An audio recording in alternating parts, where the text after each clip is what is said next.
Proverbs chapter 4. And,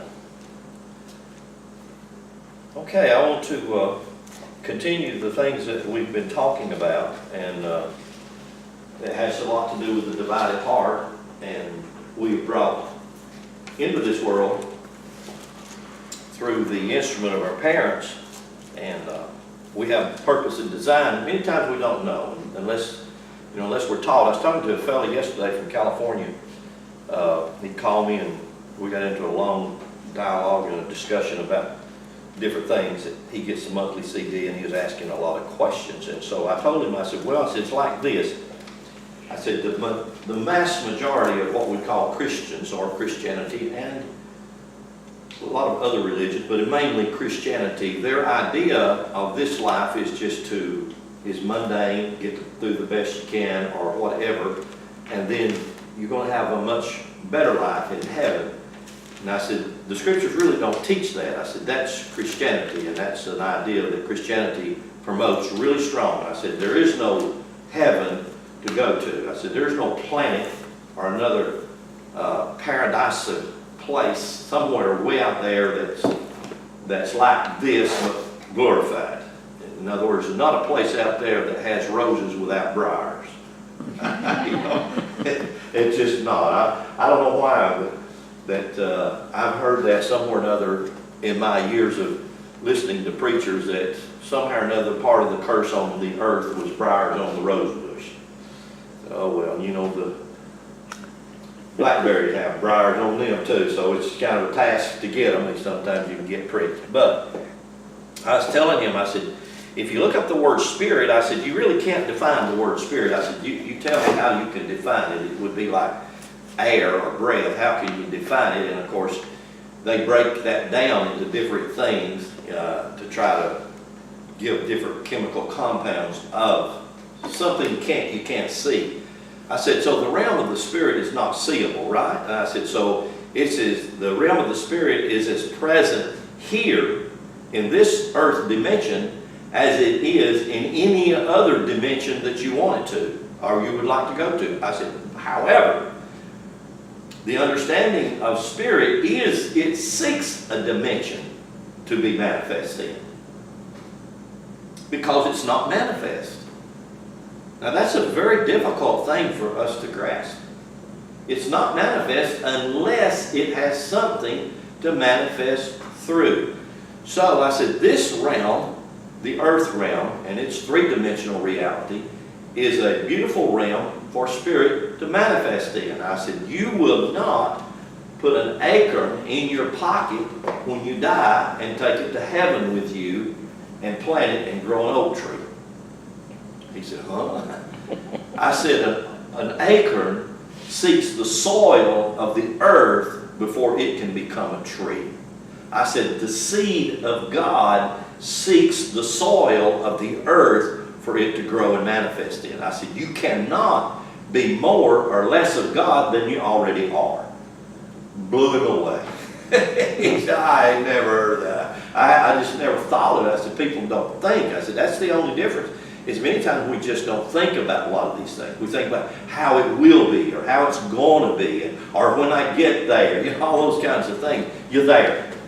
So you can't go somewhere where you already are. And so we're already there. We just haven't been taught that. We don't understand many times, and that's all of us. We just many times just don't understand. And sometimes have you ever had something you didn't understand, you grapple over it, and all of a sudden it just kind of light bulb goes off. Oh, I got that. I see that now. Happens to us all the time. Yep. So we just kind of pay attention, and it's a little here, a little there, line upon line, precept on precept, and that's how it happens. And all of a sudden you think, oh, okay, I finally got that.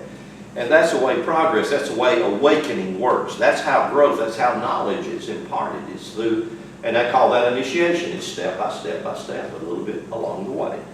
And so I started something about 2 or 3 weeks ago. I've been on that talking about light for months. And then we started talking about this passage over here in Galatians chapter 4, where Paul talked about us, even though we were children and heirs of God, we were in bondage under the elements of the world.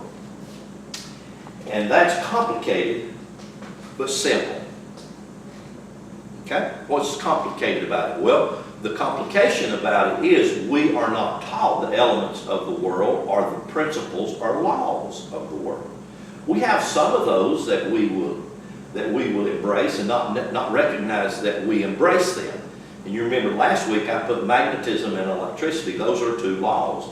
The law of magnetism always pulls things to it or down. The law of electricity always gives or in life and gives up. So that's the law of life and death. And it's present here. This realm, there's two major laws that operate that, and that's the cardinal cross. And we'll talk about that a little bit. But we come under bondage. And even though we're children, even though we're heirs, we're children, so what happens? We have to grow up. And that doesn't just mean in the physical body, because I made a statement months ago about growing up. I said, you ever seen a 60-year-old baby or a 60-year-old young man? And of course, most all of us have, or a 60-year-old person who hasn't used the knowledge that's available for them. And you know, good gracious, we run into that all the time. I mean, I could be one of those, right?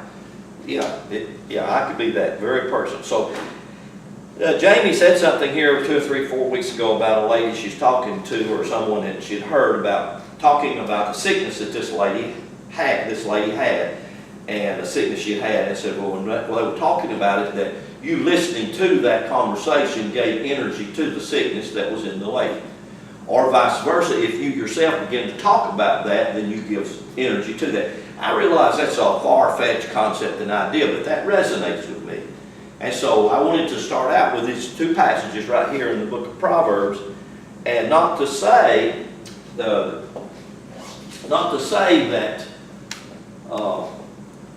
just talking, just sending words out, that all of those words that we send out are going to manifest, or they're going to happen. It's just like seeds sown in soil that's not ready for a seed. Then the seed obviously would die. And all words are seeds. You understand what I'm talking about? So there has to be a balance in everything. We can get all excited over on one thing and get completely out of balance. And I know that happens to me, and it happens to a lot of folks. We get all excited and all about this, and we have all kinds of things going on in us, and we are not able to recognize those things or be honest enough to express those things. But I said you can't get to where you want to go until you recognize where you are. That's a difficult thing, to recognize where am I, what's going on in me right now, and being honest with yourself. And then when we do that, and as we do that, then we can prepare ourselves to move on beyond that, because we can make a quality decision and say, is this where I want to be? I mean, I want to be stuck here. And I think the answer would be no, not.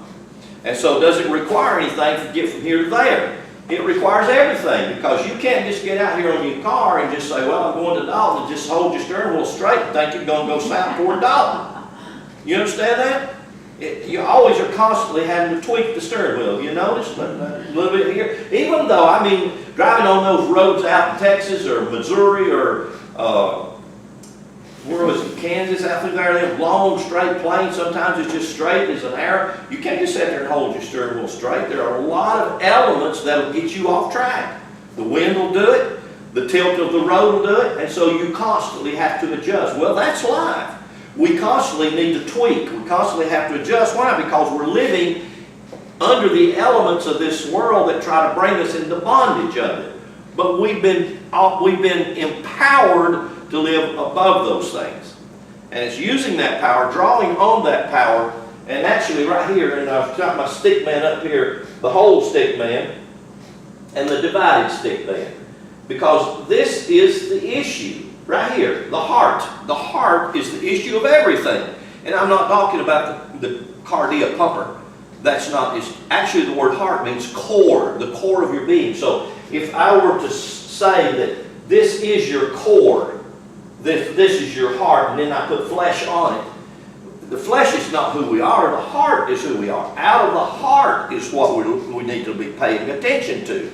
It's our heart. So that's what this passage says. Proverbs chapter 4, look at verse 20. It says, my son, attend to my words. And that word word there is dabar in Hebrew. It doesn't mean like the things that you're saying with your mouth, words, or like the Bible, we call the Bible the Word of God. Actually, this word dabar means the power, or it means provision. And so really what it says, my son, attend unto my provision. That just simply means I need to pay attention to a provision that's mine, and that provision that's mine is not outside me. That provision that's mine is in me. And that's the big error that we get into. We're always looking outside ourselves to try to find the provision or the power to empower myself. It's not outside yourself. It's in you. So that word right there, words, is not, it ain't talking about the Bible. It ain't talking about your words. It's talking about the provision, God's provision. Attend unto my provision. Incline your ear unto my sayings. Let them not depart from your eyes. Keep them in the midst of your heart, for their life unto those that find them, health to all of their flesh. Keep your heart. The word keep means to guard or protect. It just simply means to put something about your heart, the core of your being. Keep your heart with all diligence. That means you have to be consistent. That means that you can't just do it today and tomorrow I don't feel good. You know why? Because depression. Have you ever got, anybody ever got depression? Has anybody ever had a chance to get depressed? No, you don't have to raise your hand. Yeah, we ever want to, if you ever notice how depression is, it'll come and it'll stay and bring all of its cousins and brothers and sisters and aunt and uncle and everybody. And they usually want to come stay for a while. You ever notice that? And they don't ever bring anything with them good. They want to come and take everything you got. Ain't that right? Yeah, that's how depression works for me. I can just talk about how it works for me, and I know how it is. And I don't like it. I don't like for it to come. I don't even want it to come visit. I always just say, no, you can't come here today. You can't come here. You can go on down the road. You can go somewhere else, but not here. Keep your heart with all diligence. That means I have to do it today when I feel good and tomorrow when I don't feel good. And that's the difference. That's the difference, because honesty is being honest with myself.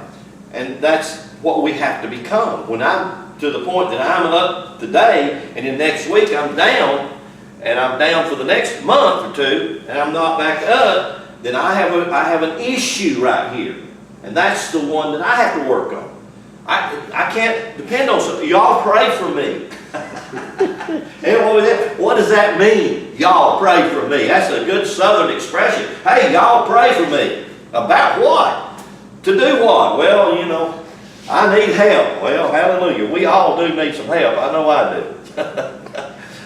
Keep your heart with all diligence, for out of it are the issues. And this word issues from the Hebrew actually just simply means the sources of life. So out of your mouth proceed the sources of life. And so we have to pay attention to that. Now look with me at another passage right here in Proverbs 18. Chapter 18. These are just a few that I know that we're all familiar with. But look at this, Proverbs chapter 18 and verse 21. He says, death and life are in the power. That word power in Hebrew is yod, and actually the word yod means direction. So if, in other words, if you went down here and you turned left, you went over toward the interstate, you're going to go to Florida, and you got on the interstate and you turned right, you're going the wrong direction. You ain't going to get there, okay? You have to turn left. You can't turn right. So that's what this is referring to. So with life and death are in the direction of the tongue. So ever how you direct your tongue, ever how you send those words out, then that's exactly how to be manifest. I remember years and years ago when I first started hearing this concept and this idea, it blew me away. And I started to pay attention. That's all I did. I started paying attention to what I was saying. And I remember a common phrase that some of the charismatic preachers was using would be the phrase that said, well, that scared me to death. Oh, really? Are you sure that's what you want to be? That tickled me to death. Really? Did you see that? Well, couldn't it be more productive? You said, that tickled me to life. Or that scared me to life. I seen this thing someone put on there, this 84-year-old woman having her 84th birthday. And obviously she had a big family and everybody was excited for her, and she's still healthy and she's still vibrant. But she said everywhere she went for this week, they would hide in a closet or in a door, her family or friends, different members, and they would jump out and scare her. And so she said a few blooping words several times, which scared her so bad. And she said, y'all gonna cause me to have a heart attack and die. You gotta stop doing this. But she was obviously strong enough to handle it. So death and life are in the direction of the tongue. So we can do that. I mean, you and I can do that. Go with me now to Philippians and the book of Ephesians. They're next to each other. Philippians and Ephesians.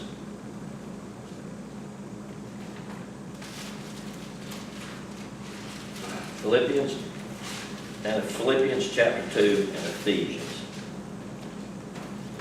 All right. 2/3 of your being, 2/3 of your being, 2/3 of you is timeless. Now, you're a three-part being. Whether you know it or whether you don't know it, you're basically a three-part being. 2/3 of that three-part being is timeless. Now I'm saying timeless because I could say eternal. That's a word we use in English, eternal. But what does eternal mean? What does that mean, eternal? Doesn't it mean timeless, forever? So it means without time, right? Time is linear. It's earth. Time is limited to earth. So time here on earth is not time out there in the solar system, right? I mean, we don't ever think about that, but that's right. So whatever time here on earth is, it's basically earthly. So when I say timeless, I'm talking about something eternal. 2/3 of you is timeless. And I want to put the two that are. How many of you know that you are a spirit? Everybody knows that, I would think. How would you explain it? How would we define it? How can we talk about that? It's difficult because I don't know what to. You could say it's part of that lifes me. Okay. Another part of you that's timeless is your soul. Your soul and your spirit aren't the same thing, but they're both timeless. Even though the soul and the spirit can be in time. Now that's a conundrum. That's a paradox. How can something that's timeless be in time? Well, the spirit and the soul, I can say that either one of these or both of these contribute to this aspect of your being. Breath. They both contribute to that aspect of your being, breath. So the air, the oxygen, which you can say is spirit, God is a part of you, the air, the oxygen, that lifes you, that comes into you and lifes you. And so when that comes into you and it lifes you, you live, correct? Yes. Right? Okay. Now what part of you, so there's one part of you, there's the second part of you. What part of you is in time? Absolutely, that's exactly what it is. B-O-D-Y. Your body. Your body. That's a part of you that's in time. And in time, your body constantly faces these situations and circumstances. Correct? Yes. And what happens with most of us, because our body, so I want to read what I wrote here. 2/3 of your being, human being, is timeless, while 1/3 is subject to time. Now, because this 1/3 of us is subject to time, you know what we want to try to do? We want to try to pull the other 2/3 of our being into the subjectivity of time, right? Don't you? Yeah, we do it. Many times we don't even recognize or realize we're doing it. 2/3 of your being is timeless, while 1/3 is subject to time. There are some things that are timeless or eternal and yet are in time. And there are in time those timeless attributes and qualities. That's a tongue twister, isn't it? So what did I say? I said, well, in this timeless dimension we have called the body, we have 2/3 of our being that's not subject to this timeless dimension. But what do? We pay more attention to this 1/3. Why? Because it seems to be the dominant force.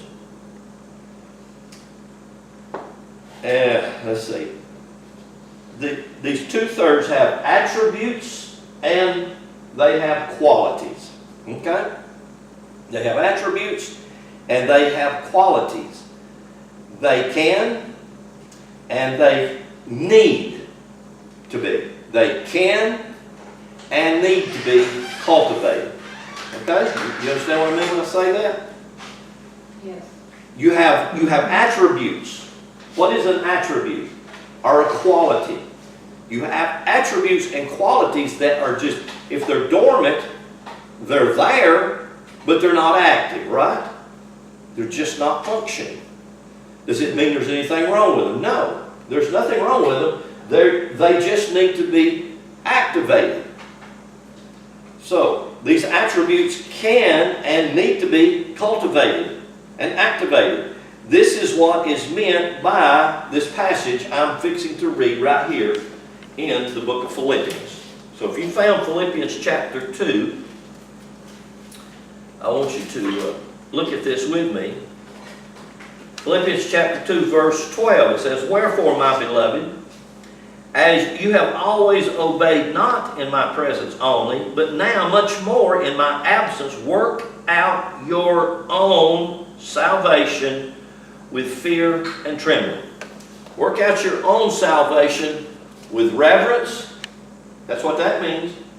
Reverence to what? Reverence to your body, reverence to your soul, and reverence to your spirit, because you are a triune being, spirit, soul, and body. 2/3 of that triune part of you is eternal, 1/3 of it's temporal. But nevertheless, Scripture constantly talks about making those two one. Right? It does. So, what does this, again, when we see this word salvation, this one throws us a big curve because of what religion has taught us. The word salvation in the Greek is soterio, and actually it means your well-being, it means your prosperity, it means your health. So what is he saying? You have to work out your own health. That's what we're talking about this morning, about juice and celery, or other things. That's exactly what it's referring to. If you don't do it, it doesn't mean that you're no good, or you're wicked, or you're corrupt. It doesn't mean anything at all like that, like religion tries to put us down. I seen someone posted a letter, I don't remember who it was, from this Baptist church that was written to this lady who was a member of this Baptist church because she had chosen a gay lifestyle. They wrote her a really, put her in her place, said, because you've chosen this, you're going to go to hell, so we excommunicate you. So you're no longer a member. Well, that kind of religious garbage is what we've been faced with for hundreds and hundreds of years. People are on their own journey working out their own stuff, period. And it ain't got nothing to do with the rules and the laws and the regulations of God or the church at large. It doesn't. And I know I'm in a lot of trouble by saying that. But nevertheless, when it says right here, you work it out yourself what's working best for your wholeness, your prosperity, your well-being. You cannot dictate it to somebody else because you have certain ideas. But we do, don't we? We sure do. What do we call those ideas? Judgment. And we do constantly judge. And we shouldn't. If you're going to judge anything, judge yourself. Let judgment begin first where? At home, at the house of God. It begins first right here. If you're going to do any kind of judgment, do it on your own self. Just look at your own life. And that's how you work it out. Work out your own salvation with reverence and respect. For, look at verse 13, for it is God which works where? In you both. In you, both. In you both. Both the eternal and the temporal. Both the timeless and the time. He's working in both areas. He's working in you in both to will and to do His good pleasure. Now, I wonder why we can't let that be. We can if we will. We can let that be and let people go ahead and work that out for themselves. Now go with me to the book of Ephesians, just next door there. The book of Ephesians, chapter 2 also, chapter 2.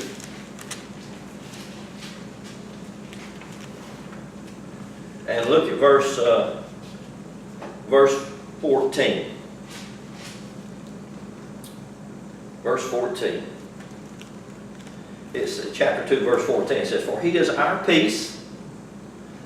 He is always referring, in Scripture, he is always referring to the Christos. And let's see here, how can I do this? He is always referring to the Christos, and I'm going to put my cross up here.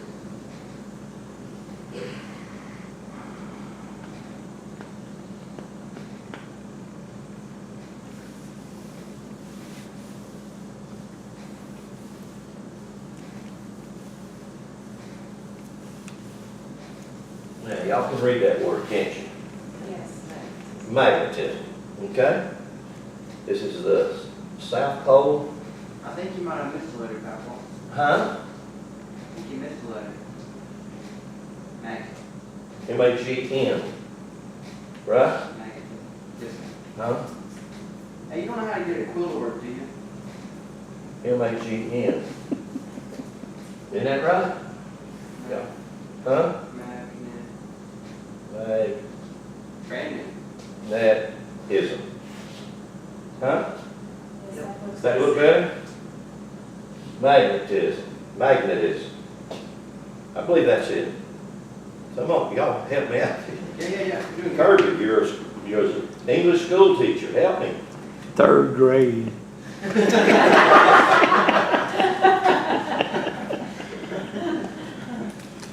never claimed to be much of a speller. I am not good at that.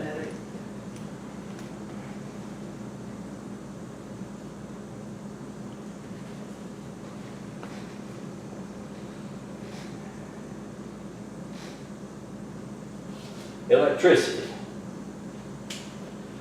Now, this is, that's the cardinal cross. Okay? That's the cardinal cross right there. Electricity is the horizontal line because what does this represent? The horizontal represents the sun and how the sun moves in this direction. The magnetism has to do with the poles, the north and the south pole, which are magnetic in energy. So there's your cardinal cross. Magnetism and electricity are those elements that you come under when you came here.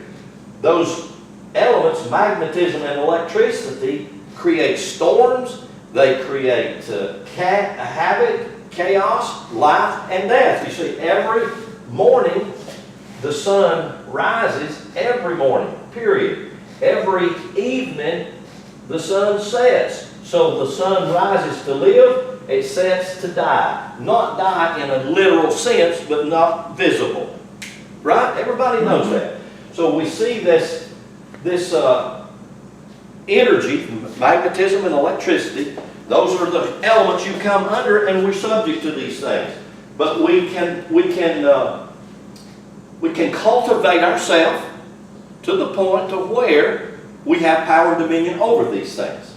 But nevertheless, they're still there. They're always there. They're constantly there. We still have power and dominion over those things. So now I want you to, this is a hard thing for us to comprehend, but when it talks about Christ,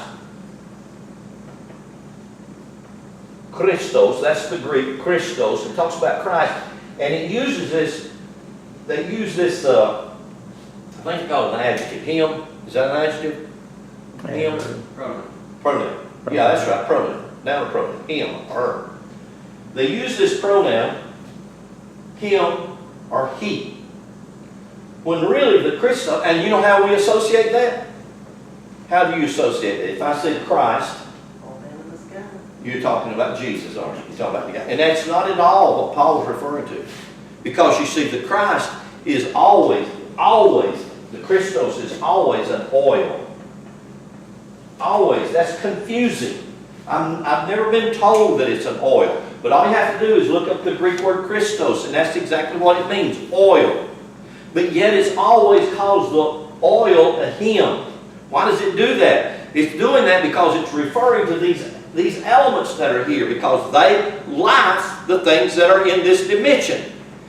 And that's how Paul uses that phrase. That's how he uses it when he's talking about the Christ right here. So when you read it, immediately you're going to think about what they told you about this guy that was hung on the cross. Isn't that true?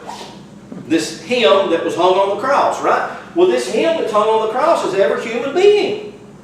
Every human being is hung on this cross of electricity and magnetism, because it's electricity and magnetism that creates matter, material, this physical world.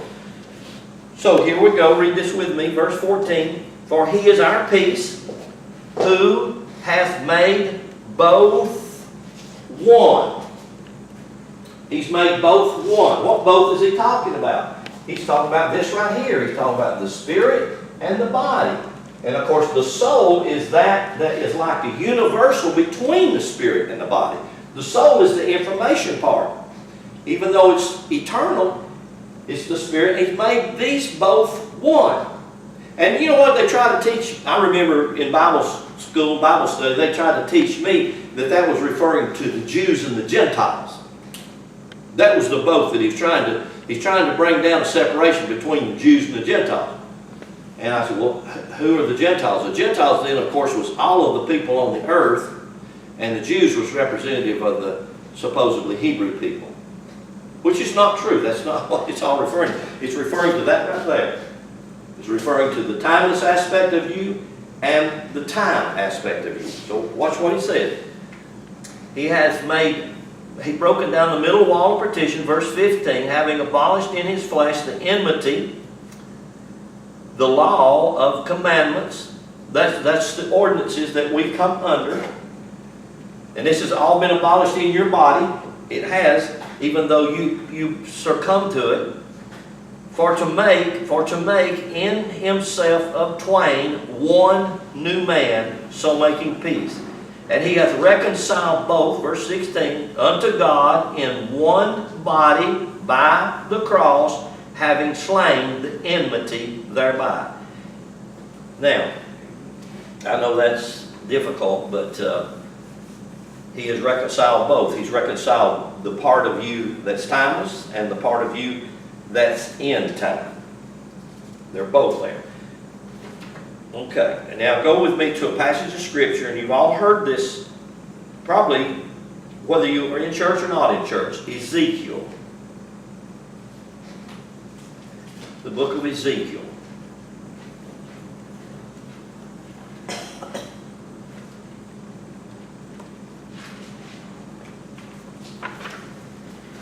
Ezekiel chapter 18.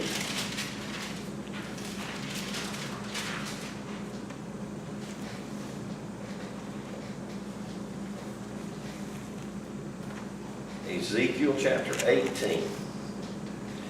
And verse 4. See if y'all hadn't heard this verse. Behold, all souls are mine. As the soul of the Father, so also the soul of the Son is mine. The soul that what? Sinner. The soul that what? Sinner. What happened to it? Wait a minute now. Is that a contradiction? Huh? Verse 4. Ezekiel chapter 18, verse 4. Oh, sorry, 18, verse 4. Chapter 18, verse 4. The soul that sins, it will die. Huh? Wait a minute. The spirit and the soul is timeless. It's not subject to death.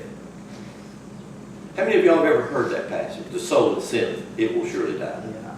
You've heard it all your life, haven't you? Yes. You just didn't know where it's at. It's the only place in the whole Bible that's at. It's right there. I just showed it to you. It's the only place in the whole Bible you'll find it. You've all heard that. The soul that sinneth it. And what did they hang that over you?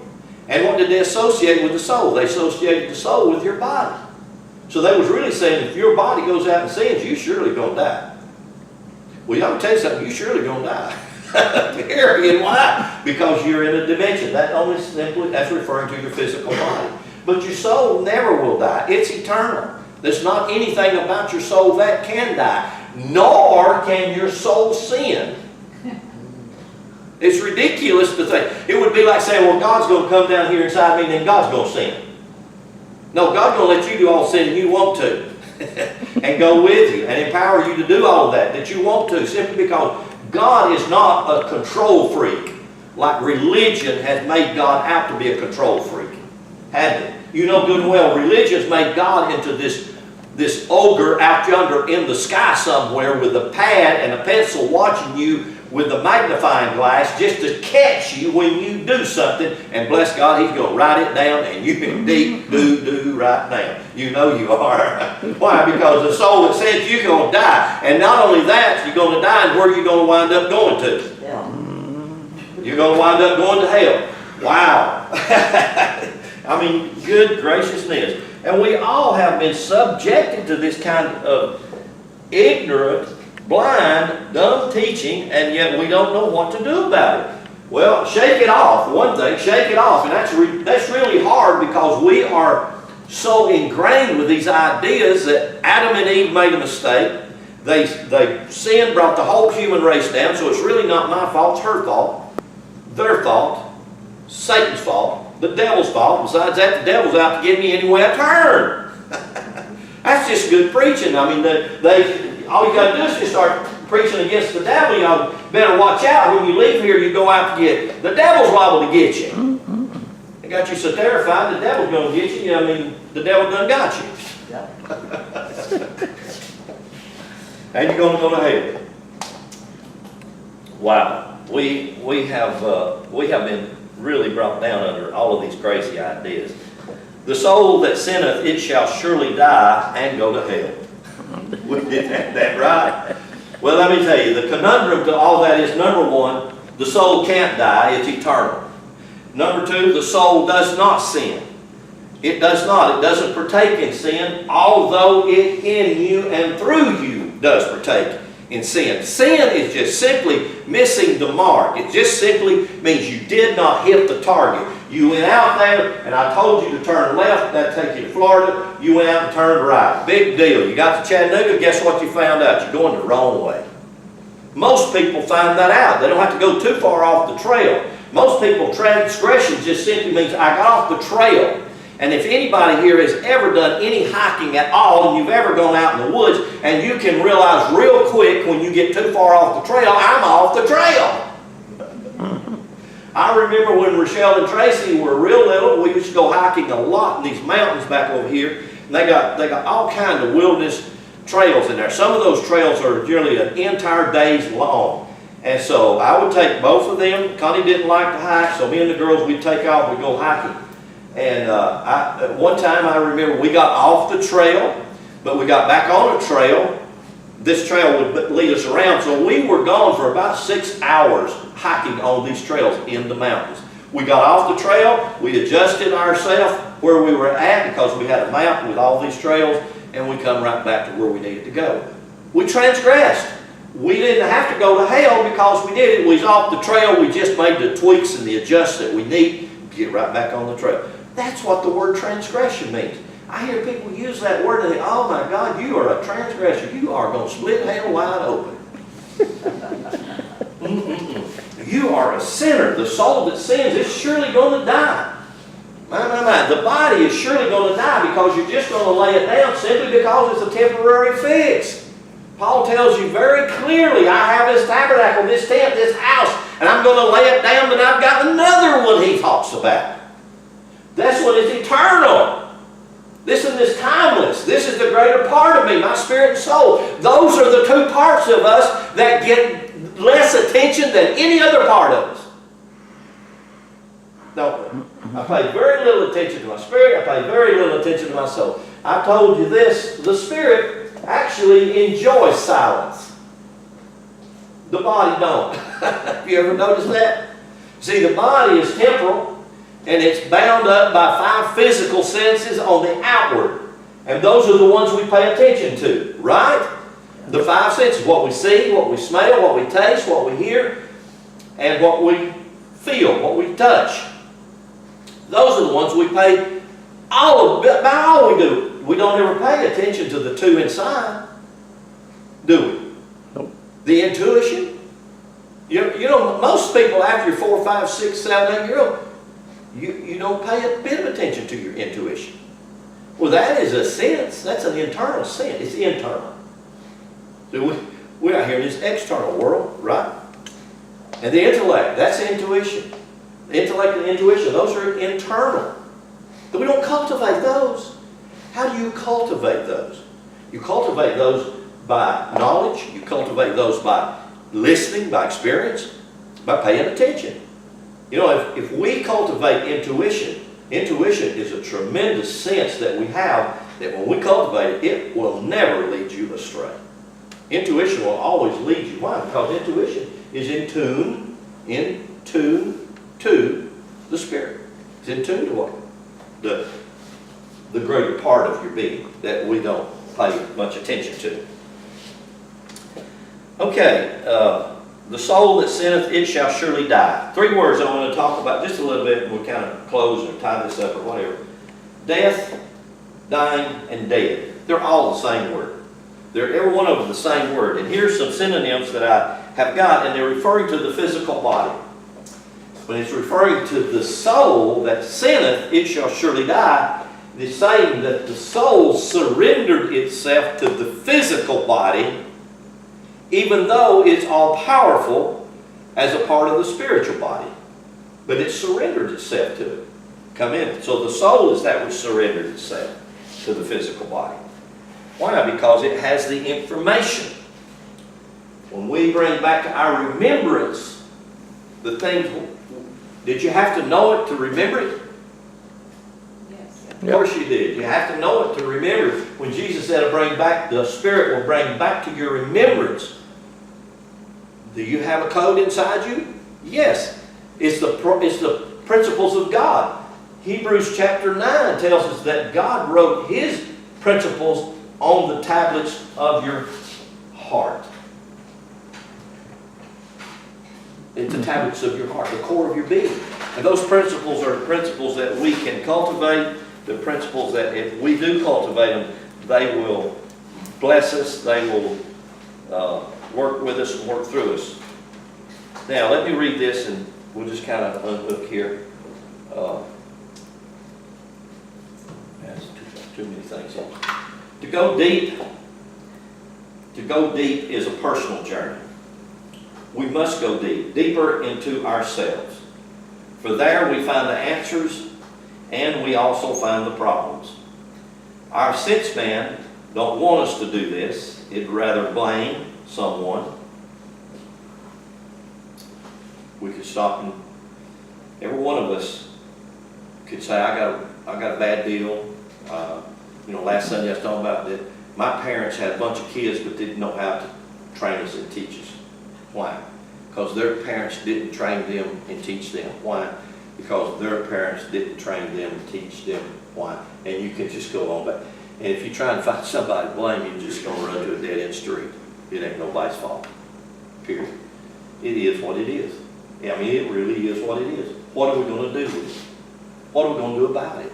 You know, it's given to us. It's right here. It's right here. It's just right here in our hands. I mean, this is right here. I mean, I feel we're right on the threshold of something phenomenal, big. I know we are. I know we are. And that is that we're going to break out and be what we've always been designed to be. All powerful, overcomers. And we're doing it. We're going to break out in our health, the well-being of our body. We're going to break out in our wealth, our financial well-being, prosperity. We're going to break out in peace. We're not going to live in these turmoil, arguments, fussing, fighting. How many of you have ever noticed how that a good fuss will just bring you right down to the pit of hell? It drains all your energy. Yeah. It just takes it all away from you. You can't blame someone. Our sense man wants to do this. He wants to blame someone or something or some event. He said, she said, they said, he did, they did, her, blah, blah, blah, blah. As long as our senses, which is our physical five senses, as long as they can keep us looking in the past or looking to the future. That's going to be. It'll hold us a slave to ourselves. Our task here, in other words, the journey and its three-dimensional reality that gives us matter in material form in this time dimension right here that we're talking about, of electricity and magnetism, which is natural, and this natural electricity magnetic world is under the 12 laws of the principles of the zodiac. Those are the 12 principal laws. We call it the order and arrangement, or the principles of the rudiments, is what Paul calls it there in Galatians chapter 4. Under bondage to the rudiments, the rudimental elements of the world. Now we're under those things. I mean, what are you going to do about it? All power is in your hand to do something about it. All power is within us to do something for ourselves, to ourselves. So, our task here is not to just be here and grow up, to go through life the best we can. Remember, we were told just to do the best you can, that's good enough. And my statement to that is, how many of us have done the best that we thought we could, and it wasn't good enough? The problem, all of us deal with at different times. The problem is not giving it our best. The problem is we lack the proper instructions on how to do it, on what to do, when to do, where to do. The things we do while living here on this earth. I'm going to suggest that the greatest situation every one of us face is the lack of information to do what we want to do. How do we acquire that? Well, the information is there. I think one thing that we have to do is just put it out. I mean, I need some information. I need help here. I'm putting it out to the source. Now, I'm not talking about outside of me. I'm just talking about, I'm giving expression to the source that's within me. I need some information how to do this. I mean, am I in turmoil and I need peace? I need to put it out. I need some information. How do I obtain peace? I'm going to tell you, peace is wonderful, isn't it? Yes. Peace is wonderful. And you know when you got it, and you know when you don't. But we should live in peace. But we don't. I mean, we should, but we don't. But we could. And we're going to. I got a text from Kathy. She sent me a little paragraph from the book Love from Heaven by Lauren, I'm not sure how to say the last name, but it's Love from Heaven, Practicing Compassion for Yourself and Others. And it says, we are all pure love, but most of us have locked away that love within ourselves and don't let it out. This love remains there though. We can lock love away, but we can't destroy it. And we always have the potential to release it. We release it first by learning to love ourselves again. Amen. That's good. It's locked away inside us. And everybody has it. You think these mean people, they got it too, they just got it Yeah, locked away. absolutely. And they're responding to a hurt and a pain inside them. Yeah. And generally, that's the lack of information that they have. Yeah. Why are they hurting? Well, they don't have proper instructions. They don't have the right information. They got the right information. When you have the right information, you can do the best you can. If you don't have the right information, you can do all you want to do, and it will avail to very little, if nothing. The proper instructions on how to do, what to do, when to do, where to do, the things that we need to do while living here on the earth.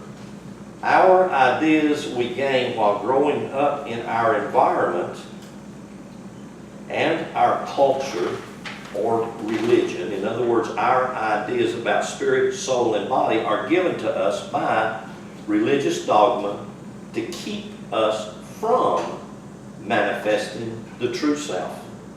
Our true self-purpose is to manifest the divine, human, That's the one Paul is talking about. Both becoming one, the two, the peace between the two. Our true self-purpose is to manifest the divine human as one. We want to get out of the body to solve the problems that's in the body, and you can't do it. It has to be done. There is no other way. There's not a shortcut. There's not a real simple answer. It has to be worked out within yourself. That's what Paul meant. Work out your own wholeness. Work out the division of your heart. We hurt. We keep the divided heart constantly hurting. Let's heal it. Let's join that thing together. Our true self-purpose is to manifest the divine human as one. The holy matrimony is to join the upper self, spiritual, to the lower self, human. Not get out of here. Religion has taught us that Adam and Eve lost or sinned or failed in the garden, and as a result, drug everybody in there with them. That is just not true. So you haven't been drug into a pit with nobody, and you're not a sinner because of somebody. I'm just a sinner doing the best I can here. No, you are truly and without a doubt the child of God, period. You can't be nothing less than that. You are that. So marrying the two and realizing that 2/3 of me is spirit, soul, and 1/3 of me is the body. And getting the upper hand on that by simply the right information, the right instructions will empower me to be what I have been built and designed to be. See that? Amen. I'll quit right there. So, important what you say.